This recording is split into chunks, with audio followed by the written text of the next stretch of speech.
सौरमंडल की उत्पत्ति से संबंधित आज हम लोग कुछ तथ्यों का अध्ययन करते हैं, जिसमें हम ये देखेंगे कि किस प्रकार से हमारे सौरमंडल की उत्पत्ति हुई है।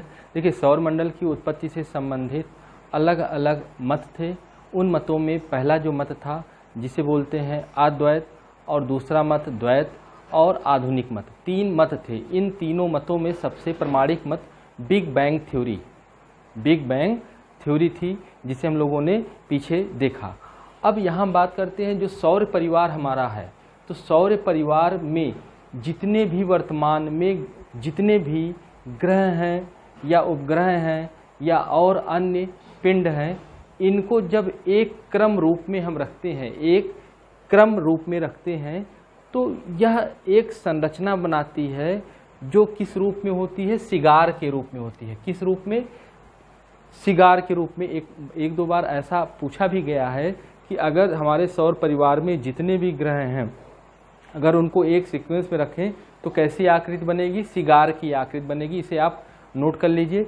फिर हम देखते हैं कि सौर परिवार का जो हमारा मुखिया है, जिसे हम सूर्य कहते हैं, सन या सूर्य, जो हमारा मुखिया है सौर परिवार का, इसे हम सन या सूर्य के नाम से जानते हैं। अब जो सूर्य है, इसी सूर्य के चारों ओर जितने भी हमारे पिंड हैं, जितने भी हमारे ग्रह हैं, इसी के चारों ओर चक्कर लगाते हैं। कितने ग्रह हैं? वर्तमान में 8 ग्रह हैं। कितने हैं? वर्तमान में 8 ग्रह हैं जो सूर्य के चारों ओर अपने ऑर्बिट या अपने अक्ष पर गति करते हैं। क्लियर है? एक एक ग्रह को हम अच्छे से पढ़ेंगे। अभी सबसे पहले हम ये इनकी क्रमबद्ध रूप में देखते हैं, क्योंकि इससे भी प्रश्न पूछा जाता है। देखिए, सबसे पहले सूर्य, सूर्य के बाद मरकरी, या जिसे हम इसे बुध के भी नाम से जानते हैं। दूसरा है, इसके बाद सूर्य से सबसे नज़दीक आपका बुध है या मरकरी है। क्लियर है? और यह सभी ग्रहों में सबसे छोटा ग्रह भी है वर्तमान में। इसका पूरा डिटेल हम लोग देखेंगे अभी। दूसरा है वीनस, या जिसे हम शुक्र के नाम से जानते हैं। शुक्र के नाम से जानते हैं। कार्बन डाइऑक्साइड की बहुत ज़्यादा अधिकता है और सबसे ज़्यादा यह गर्म ग्रह है, सर्वाधिक चमकीला ग्रह है। इसे शाम का और भोर का तारा भी कहते हैं। इसके बाद अर्थ या पृथ्वी, इसका भी डिटेल हम लोग पढ़ेंगे। और इसके पश्चात आप देखेंगे मार्स या मंगल, जिसे लाल ग्रह के रूप में भी हम लोग जानते हैं। क्लियर है?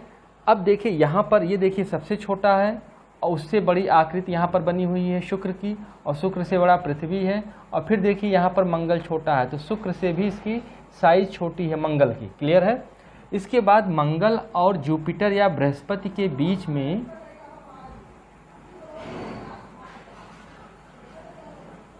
बृहस्पति के मध्य में देखते हैं कि एस्टेरॉइड्स हैं। लगभग 4500 के आसपास एस्टेरॉइड्स हैं या पिंड हैं। इन पिंडों की अगर हम लोग चर्चा करते हैं तो यह अपने एक निश्चित कक्ष पर कह सकते हैं, यह सूर्य के चारों ओर परिक्रमा कर रहा है। क्लियर है? तो इस तरह से जो एस्टेरॉइड्स होते हैं, क्षुद्र ग्रह होते हैं, मंगल और बृहस्पति के मध्य में है, और ये भी अक्सर पूछा जाता है। समझ में आ रहा है? तो इस तरह से हमने देखा एस्टेरॉइड्स या जो क्षुद्र ग्रह हैं। और उसके बाद फिर बृहस्पति है, सभी ग्रहों में सबसे विशाल, आपको दिख भी रहा होगा, सबसे बड़ा बृहस्पति। और बृहस्पति के बाद फिर आपका सैटर्न आता है, जुपिटर इसे बोलते हैं। और सैटर्न आता है जिसे शनि के नाम से जाना जाता है, शनि के नाम से जाना जाता है। क्लियर है? अभी आधुनिकतम शोधों के अनुसार, जो अनुसंधान हुए उसके अनुसार, ठीक है, शनि के सबसे ज़्यादा उपग्रह बताए जा रहे हैं। इसकी चर्चा अभी हम लोग करेंगे। तो शनि है, इसमें देख रहे हैं आप छल्ले पा रहे हैं, और भी ग्रहों में अब छल्ले देखने को मिलते हैं। शनि के पश्चात आपका आता है यूरेनस, जिसे हम बोलते हैं अरुण, और लास्ट में आपका नेपच्यून, जिसे हम कहते हैं वरुण। वर्तमान में सूर्य से सबसे अधिकतम दूरी पर नेपच्यून या वरुण है, और सबसे नज़दीक कौन है? मरकरी या बुध है। बुध सबसे छोटा ग्रह है, और इसकी जो संरचना बनती है वो किस रूप में बनती है? एक सिगार के रूप में बनती है। किस रूप में बनती है? एक शिगार के रूप में बनती है। क्लियर है? एक सिगार के रूप में सभी ग्रहों को अगर एक साथ सम्मिलित किया जाए तो सिगार की आकृति की बनती है। तो ये भी आपने देखा, इनका क्रम आपने देख लिया। इनका सीक्वेंस भी आपने देखा, और ये एक अपने निश्चित कक्ष पर, अपने ऑर्बिट या कक्ष पर सूर्य के चारों ओर परिक्रमा करते हैं, चारों ओर परिक्रमा करते हैं, और इस तरह से इनका अपना अस्तित्व ये बना करके रखते हैं। इतना क्लियर हो गया होगा। अब हम इन ग्रहों के मुखिया की चर्चा थोड़ा डेप्थ में या डीप में करते हैं।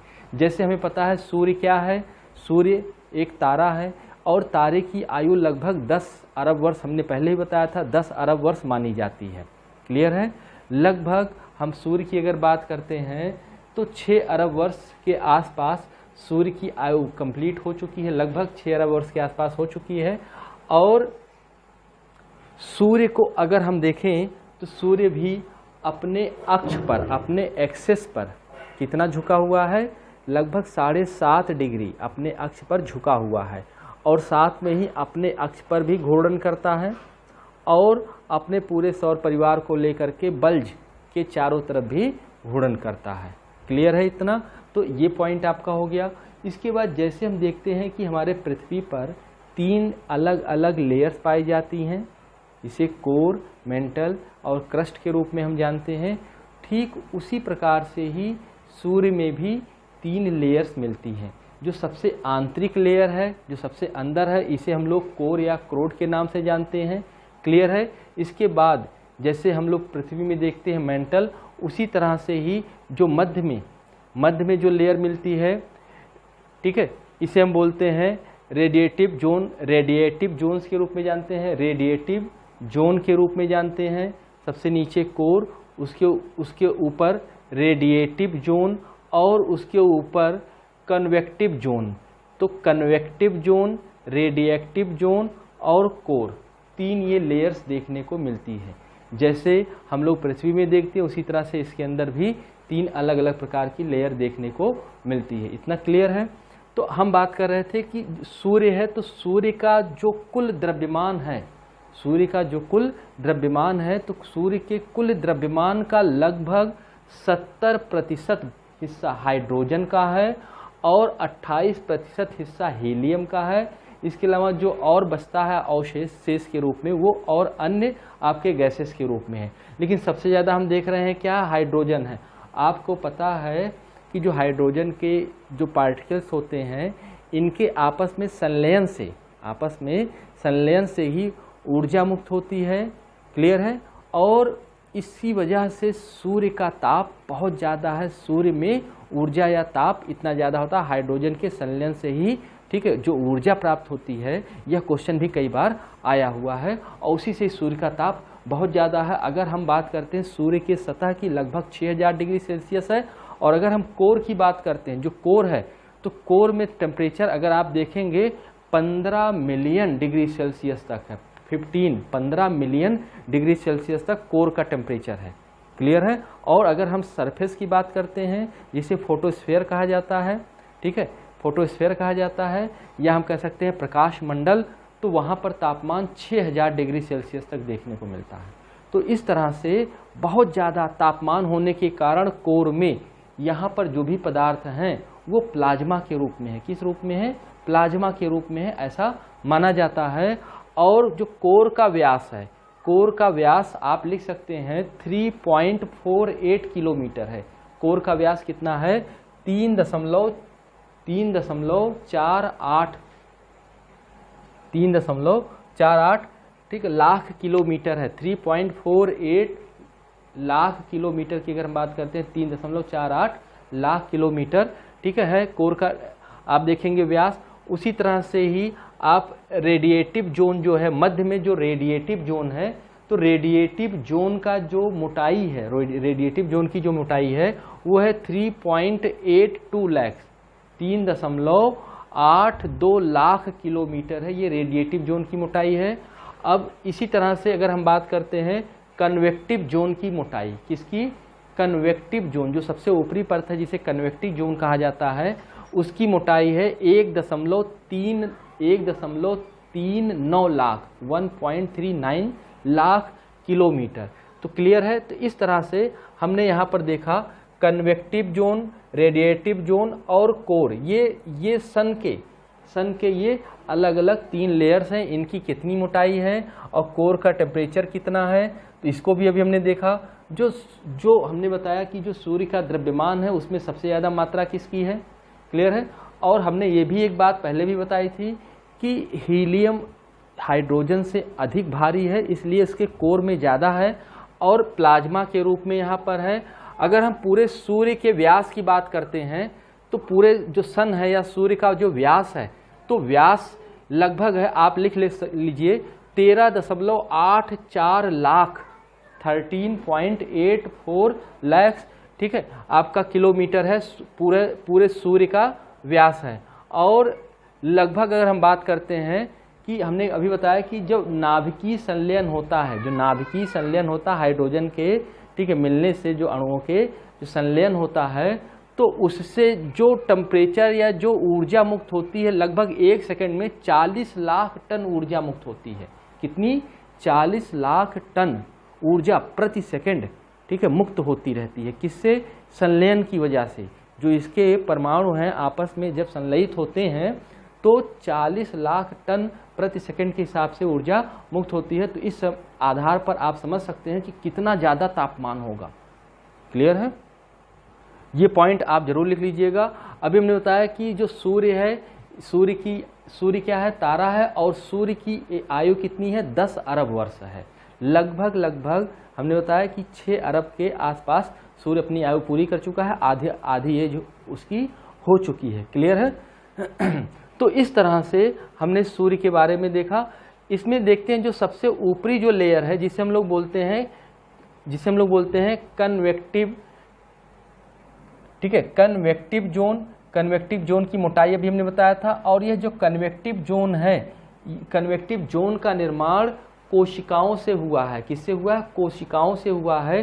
कन्वेक्टिव जोन जो सबसे ऊपरी परत होती है जिसे हम कन्वेक्टिव जोन कहते हैं, इसमें जो बड़ी बड़ी कोशिकाएं हैं, जो बड़ी कोशिकाएं हैं ये नीचे की तरफ, और जो छोटी छोटी कोशिकाएं हैं, सेल्स हैं, ये ऊपर की तरफ होते हैं। और इन्हीं कोशिकाओं से हो करके जो अंदर से जो ऊर्जा, जो कोर से जो ऊर्जा निकलती है, इन्हीं से हो करके ही यह फोटोस्फीयर से होकर के बाहर की तरफ निकलती है, जो सौर ऊर्जा के रूप में जानी जाती है। किस रूप में? सौर ऊर्जा के रूप में जानी जाती है। क्लियर है? जैसे हम रेडिएटिव जोन की बात करते हैं, रेडिएटिव जोन, तो इसमें देखिए यहाँ लिखा होगा जो केंद्र से जो ऊर्जा, केंद्र में जो उत्पन्न ऊर्जा, ध्यान समझिएगा, केंद्र में उत्पन्न ऊर्जा वाहक फोटान एक्स तथा गामा किरणें इसकी सघन गैसीय मेखला से होकर के गुजरती हैं। जो केंद्र में जो ऊर्जा होती है फोटान के रूप में, वो, ठीक है, वो एक्स किरणों के रूप में और गामा किरणों के रूप में कहाँ से? ठीक है, रेडिएटिव जोन से होकर के, जो आपका जो सघन भाग है गैसीय रूप में है, इससे होकर के बाहर की तरफ निकलती हैं और फिर कोशिकाओं से होते हुए ये बाहर मुक्त हो जाती हैं। तो इस पॉइंट को भी आप जरूर नोट कर लीजिएगा। केंद्र में उत्पन्न जो ऊर्जा है वाहक फोटान, मतलब जो ऊर्जा है वो एक्स किरणों से और गामा किरणों के रूप में, ये जो सघन गैसीय मेखला है मध्य की, इससे होकर के बाहर निकलती हैं और फिर कोशिकाओं के माध्यम से, किससे? जो आप देखेंगे कन्वेक्टिव जोन में जो कोशिकाएं हैं, इन कोशिकाओं के माध्यम से फोटोस्फीयर से होते हुए ये बाहर तक चली जाती हैं। इतना समझ में आ गया?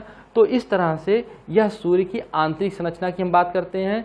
अब जैसे कन्वेक्टिव जोन है, कन्वेक्टिव जोन्स की जो सबसे ऊपर की जो परत है या मोटी जो परत है, मोटी ये आपको दिख रही होगी, ये जो लेयर है, इस ऊपरी सतह को या ऊपरी जो परत है, ठीक है, ऊपरी परत है, इसको 3 भागों में बांटा जाता है। कितने भागों में?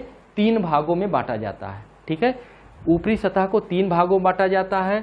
जो सतह का जो कह सकते हैं कि जो सबसे निचला भाग, ऊपरी सतह का जो सबसे निचला भाग है, उसे बोलते हैं फोटोस्फीयर या प्रकाश मंडल। क्या कहते हैं?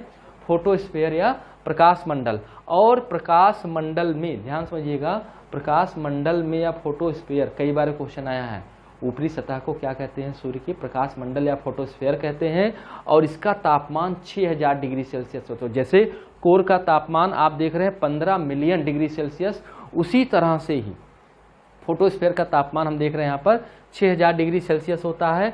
और ये जो आपकी जो लेयर होती है फोटोस्फीयर की, जो ऊपरी परत होती है, ठीक है, उस पर फ्राउनहोफर रेखाएं, जो काले रंग की फ्राउनहोफर रेखाएं हैं, कभी कभार देखने को मिलती हैं। होता क्या है कि जो फोटोस्फीयर जो लेयर होती है, परत होती है, उस परत पर जो तापमान होता है, कभी कभार फोटोस्फीयर कहीं कहीं पर जो तापमान होता है उसको शोषित कर लेता है और वहाँ पर ब्लैक या काले रंग की धारी दिखती हैं। ठीक है, जब तापमान को शोषित कर लेता है, जैसे आप देखेंगे पूरे क्षेत्र पर, ठीक है, एक निश्चित टेम्परेचर है बहुत और धधकती हुई ज्वाला के रूप में वहाँ पर है, और कभी कभार क्या होता है कि जो फोटोस्फीयर होते हैं कुछ ऊर्जा को अवशोषित कर लेती है, तो वहाँ पर काली धारियाँ बन जाती हैं। कहाँ पर? फोटोस्फीयर्स के ऊपर। इतना समझ में आया? उन्हीं काली धारियों को ही फ्राउनहोफर लाइन के रूप में जाना जाता है। क्या कहा जाता है? फ्राउनहोफर लाइन या फ्राउनहोफर रेखा। बहुत ही सरल है, बस समझने की बात है। फ्राउनहोफर रेखाएं क्या होती हैं? जो फोटोस्फीयर्स पे, ठीक है, जो टेम्परेचर होता है, कहीं कहीं पर जो तापमान होता है, लेकिन वह धधकते हुए, ठीक है, ऊर्जा के रूप में या कह सकते हैं सौर ज्वाला के रूप में होता है, तो उसको जब अवशोषित कर लेती है फोटोस्फीयर, तो पतली काले रंग की धारियां देखने को मिलती हैं। उन्हीं को फ्राउनहोफर रेखाएं कहते हैं। और सन स्पॉट्स भी, ठीक है, सन स्पॉट्स भी हमें फोटोस्फीयर्स पर ही देखने को मिलती हैं, प्रकाश, ठीक है, मंडल पर देखने को मिलती हैं। क्या? सौर कलंक। अब ये सौर कलंक क्या होता है ये भी आप समझिए। देखिए, सूर्य की अपनी गुरुत्वाकर्षण शक्ति भी होती है, जिसे हम लोग बोलते हैं सेंट्रीपिटल फोर्स के रूप में, और सेंट्रीफ्यूगल भी होती है। अपकेंद्रीय बल भी होता है और अभिकेंद्रीय बल भी होता है। कभी कभार जो ऊर्जा होती है, जो सौर ज्वालाएं होती हैं, वह फोटोस्फीयर से, ठीक है, अपकेंद्रीय बल के कारण और अन्य कारणों से जो केंद्र से बाहर की ओर बल लगता है, उसे हम अपकेंद्रीय बल कहते हैं या सेंट्रीफ्यूगल फोर्स के रूप में जाना जाता है। तो उसके कारण जो ऊर्जा, जो सौर ज्वालाएं होती हैं, वह सूर्य की गुरुत्वाकर्षण शक्ति को पार करके बाहर निकल जाती हैं, और उस क्षेत्र में अन्य क्षेत्रों की अपेक्षा फोटोस्फीयर वाले जो क्षेत्र होता है, उस क्षेत्र में काले रंग के धब्बे या स्पॉट्स दिखते हैं, जिन्हें हम क्या बोलते हैं? सौर कलंक कहते हैं या सन स्पॉट्स कहते हैं। क्लियर है? और यह 11 महीने का अपना इसका चक्र होता है, जिसमें वो उसकी पूर्ति कर लेता है वहाँ पर। तो इस तरह से फोटोस्फीयर की कुछ विशेषता हो गई। फोटोस्फीयर के ऊपर, जैसे हम लोग कहते हैं कि पृथ्वी पर जो सबसे ऊपरी जो लेयर जो आप देखेंगे क्रस्ट के रूप में है, भूपर पट्टी जिसे हम कहते हैं, या क्रस्ट के रूप में है, ठीक है, उसके ऊपर हम देखते हैं हमारा वायुमंडल है कि नहीं? वायुमंडल है। इसी तरह से ही जो सूर्य का जो दूसरा लेयर है, ऊपरी फोटोस्फीयर के ऊपर का जो लेयर है, वो सूर्य का वायुमंडल के रूप में जाना जाता है, और उसको यहाँ पर हम वर्णमंडल या क्रोमोस्फीयर कहते हैं। वर्णमंडल या क्रोमोस्फीयर कहते हैं। यह सूर्य का वायुमंडल है। क्लियर? सूर्य का वायुमंडल है, जिसे क्रोमोस्फीयर कहते हैं, जहाँ से हाइड्रोजन की मात्रा धीरे धीरे घटना शुरू हो जाती है। जैसे अगर हमने कहा कि ये आपका, ठीक है, ये जो लेयर है, ठीक है, ये ऊपरी परत ये है, और ये आपका फोटोस्फीयर है, और इसके ऊपर कुछ ऊंचाई तक जहाँ तक हाइड्रोजन की मात्रा अधिक है, ध्यान समझिएगा, वहाँ तक तो आपका हाइड्रोजन की मात्रा अधिक है, वहाँ तक तो ये पूरा आपका फोटोस्फीयर के ऊपर। लेकिन जैसे हाइड्रोजन की मात्रा जहाँ से घटना शुरू हो जाती है, जहाँ से कम होना शुरू हो जाती है, वहीं से ही आपका ये वायुमंडल स्टार्ट हो जाता है, जिसे हम क्रोमोस्फीयर कहते हैं। सूर्य का यह वायुमंडल है, लगभग 2000 से 3000 किलोमीटर तक ऊंचाई तक, 2 से 3000 किलोमीटर की ऊंचाई तक यह देखने को मिलता है।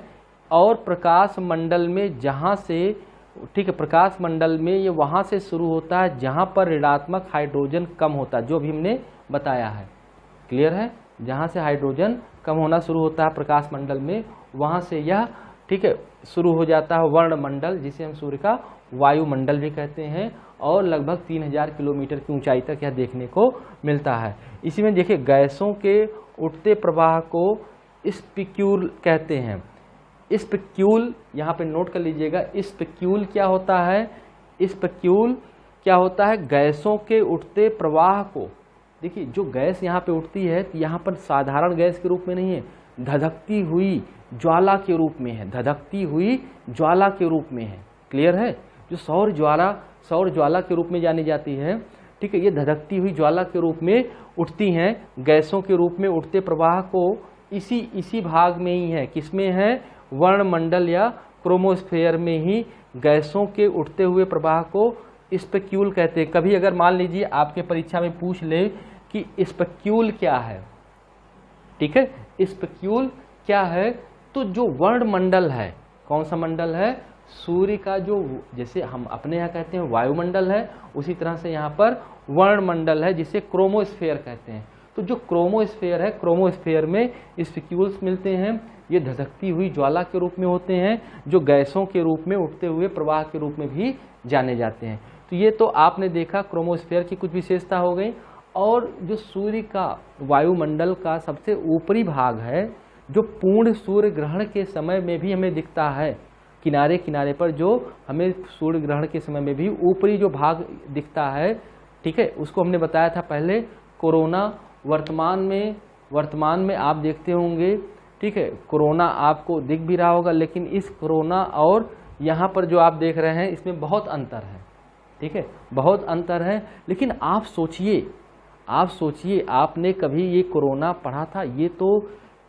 ये तो करीब 18 साल, लगभग 17-18 साल से तो मैं जानता हूँ इस कोरोना को, ठीक है। और आप प्रकृति या नेचर, हमने बताया कि हर एक चीज़ का संतुलन कहीं न कहीं प्रकृति करती है। और यहाँ जो कोरोना है ये सूर्य से है।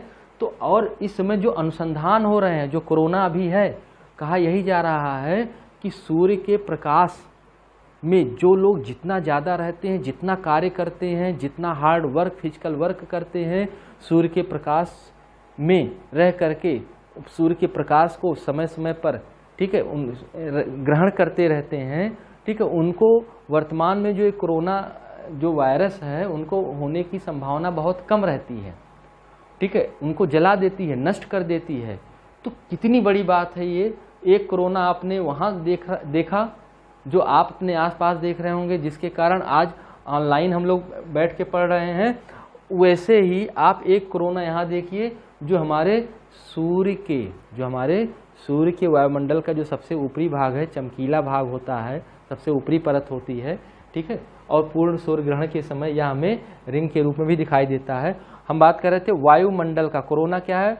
सूर्य के वायुमंडल का सबसे बाहरी आवरण है, सूर्य के वायुमंडल का सबसे बाहरी आवरण है। इस मंडल में लाल रंग की लपटें उठती रहती हैं, लाल रंग की लपट उठती रहती है। आपको पता है कि जब 6000 डिग्री सेल्सियस तक टेम्परेचर होगा, खुद सोचिए कि 100 डिग्री सेल्सियस पर पानी उबलने लगता है, तो 6000 डिग्री सेल्सियस पर क्या होगा, है कि नहीं। तो इस मंडल में लाल रंग की लपटें उठती रहती हैं और यहीं से ही जो ऊपरी जो परत है वहीं से ही रेडियो विद्युत तरंगे भी निकलती हैं। जो रेडियो तरंगे निकलती हैं वह हमारे पृथ्वी पर भी पहुंचती हैं और उसमें बहुत सारे हानिकारक किरणें होती हैं। और पृथ्वी के वायुमंडल में एक ऐसी लेयर है जो उन हानिकारक किरणों को अवशोषित कर लेती हैं। अल्ट्रावायलेट रेज जिसे बोलते हैं, पराबैंगनी किरणें, उनको अवशोषित कर लेती हैं। और वो करती कौन है? ओजोन गैस करती है। कौन सी गैस? ओजोन गैस करती। इसीलिए पृथ्वी का जो रक्षा कवच है वह ओजोन गैस को माना जाता है, क्योंकि सूर्य से निकलने वाली हानिकारक किरणों को, ठीक है, हानिकारक किरणों को, जिसमें पराबैंगनी किरणें हैं, ठीक है, उनको अवशोषित करती है। तो इस तरह से हमने सन या सूर्य के बारे में देखा। क्लियर है। और आपको ये बताएं कि सूर्य क्या है? तारा है। और यह जो तारा है इसमें अपना स्वयं, जितने भी तारे होते हैं उसमें अपने स्वयं का प्रकाश होता है। हाइड्रोजन के कह सकते हैं संलयन से प्रकाश या ऊर्जा बनती है। हमने बताया कि वर्तमान में जो सूर्य का प्रकाश है वह पीले रंग का है। और जो वर्तमान में जो सूर्य का प्रकाश है पीले रंग का है। और जो नीले रंग का प्रकाश होता है, नीले रंग का, जो नीले रंग का, उसमें ताप बहुत ज़्यादा होता है। और ऐसे जो तारे जो युवावस्था में हैं वो नीला प्रकाश, जो युवावस्था में हैं वह नीला प्रकाश उत्पन्न करते हैं। और जैसे जैसे तारे बुजुर्ग होते जाते हैं, वृद्ध होते जाते हैं, उनकी ऊर्जा कम होती जाती है, उसी तरह से ही प्रकाश पर भी प्रभाव पड़ता जाता है। अर्थात तापमान का और सूर्य के प्रकाश के जो रंगों का प्रभाव, जो कह सकते हैं कि दोनों की तुलना की जा सकती है। ठीक है, इसको भी ध्यान रखिएगा, परीक्षा में 1-2 बार ये भी आ चुका है। क्लियर है? तो इस प्रकार हमने सूर्य की विशेषता देखी। अब हम आगे देखते हैं कि जो हमारे ग्रह हैं उनकी क्या विशेषताएं हैं।